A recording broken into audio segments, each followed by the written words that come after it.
In this video, I'll show you how to connect your Sony Soundbar to your television using an optical cable, just like this one.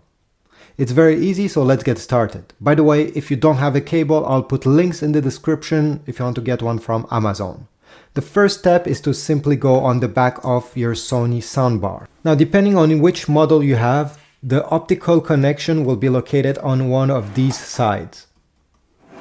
Mine is right over here. The port should be saying TV in optical. Take your optical cable.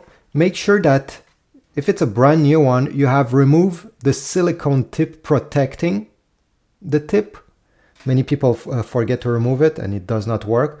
You just have to align it properly so it fits this port. Now let's go on the back of the TV. Depending which model you have, this is a Vizio TV. You may have your ports on the side or right on the back. Here, this TV does not have an optical cable with the other ones. It's located right over here under. So you may have to search a bit before finding it. So I'll take the other end of my optical cable and connect it. Once both of them are connected, go on the soundbar, on your Sony soundbar, turn it on, press on this icon, the second one, and you should have TV.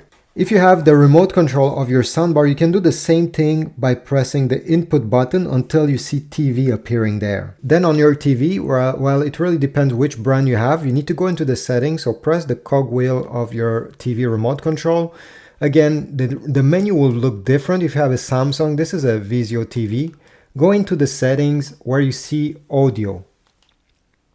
And where it says audio out, usually it's auto by default, but you can select optical analog audio out. This means that it's the optical cable. Select that. And leave everything else the way that it is. Now it's time to open Netflix, YouTube, or any other things that has audio and test to see if the TV is able to send the audio to the soundbar and if everything is working. If you're having issues and the sound is not coming out, go back over here in the audio settings and you'll have different options that you'll be able to change again depending on which TV brand you have. So if you have digital audio out, you can select PCM. Try it out, see if it's working now. If it's not, go back, select digital instead. If it's not working, well, maybe auto, or maybe you have other options that you can change to make it work. But overall, this is it.